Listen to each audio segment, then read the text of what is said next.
Taxi! Well, no taxis needed, because this is Nick on another battlefield research history field trip near Mount Oro, and it's about the snippets of the war history, and you speak to the local people. And I spoke to one man, and he said there was 37 of 155mm artillery shells found in the Japanese cave, stacked up like bottles horizontally, so it's an ammunition store. They're not fired in the ground like on certain mountains. Plus it's I'm not saying the mountain, it's a limestone one. It's not at Wawa, it's Mount Auburn area. I'm not going to say, because I don't want people going there rooting around in caves for ammunition, which may or may still not be there, because that's not right. He called the AFP, Armed Forces Philippines. They took the ammunition away. They will defuse it, you know, professionally.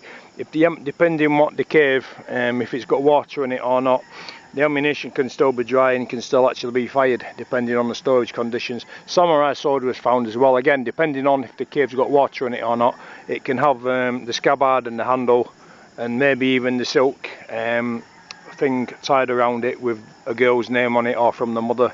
Like the rifles did, the Arisaka rifles did. Those artifacts are priceless. You can't put a dollar amount on it, though collectors do. And also as well, because it was a storage cave, there's a sack of rice in there which is still there to this day. And in the sack of rice were some bones. Now the Japanese would simply not think about this logically. The Japanese would not put a skeleton, a body of a dead soldier in with food, right? They just wouldn't do it, because the body's going to rot, right? You know, this is a real world concern, common sense.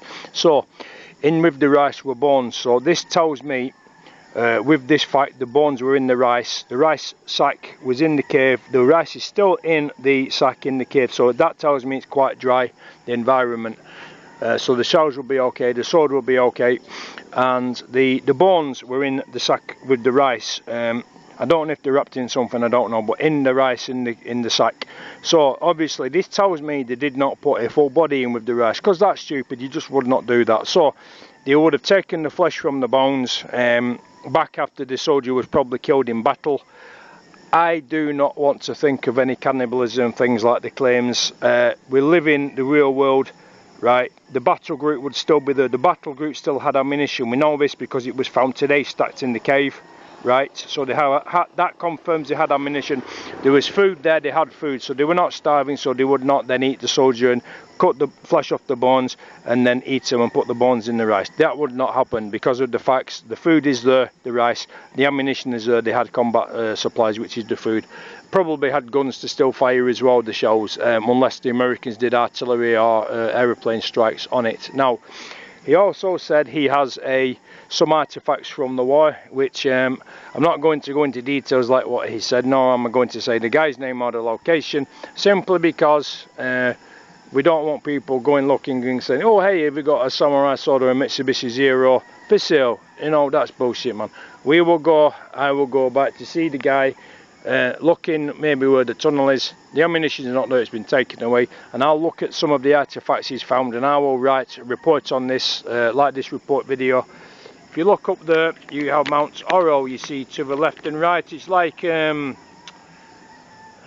what do we call it, the little boobies, right? Not like Mount Demiri, or not like Susung, not Susung, is it Susung Dalaga, the Maiden's Breast.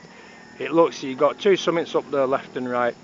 There is, on the Mount Oro, there is 2 unexploded Japanese rocket artillery rounds, and it's probably a 105 or a 150mm or even bigger. Some of these were up to 450mm in diameter across the circle.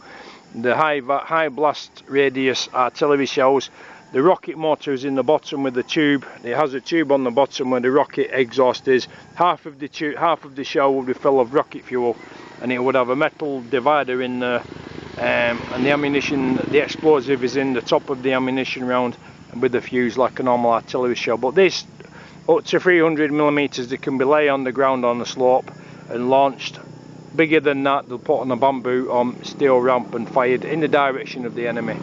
And I think they use these on Parawagon, maybe from Mataba or the other direction. But 2 of these rounds on the videos are there on the Facebook Mount Oro page. I've got a screenshot of it. I'll try to find a picture and have a look, but this is what it's all about. The locals, you ask them, is there any Japanese caves? They don't know generally tunnels, but even if it's a man-made tunnel, they call it a cave. You can be caves. There's 4 ridge lines there going up to Oro. Oro is mentioned in the combat reports in the book Triumph in the Philippines, along with Mataba and Parawagan and Mount Piero. The real Mount Piero, not the resort at the fake Mount Piero. So the whole area was a battle site. It's all, you're walking through history. I think this was under Shimbu Battle Group. I am not sure, though. I need to check the maps. But history is still here. This is not Clark, this is near Montalban area. There are still tunnels here with not soldiers inside. This is the store. There's still tunnels here with ammunition inside, and the guy told me about this.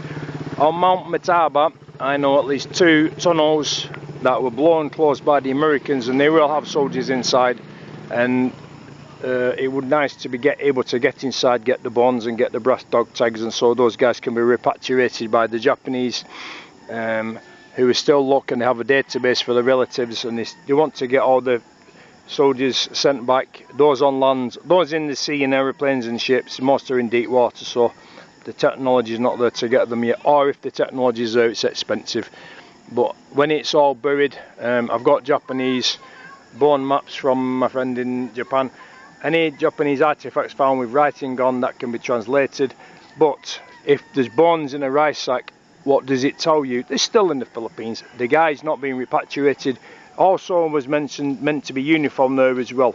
So that means they would have, if there's bones in the uniform, what else will be there? A brass dog tag. So that can say the ID, the guy's name. It would need to be translated, and then it can be taken off the database of the Japanese losses, and then any relatives alike can be found.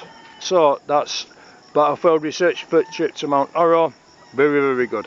What else will we see, eh? Very good. Till the next one then.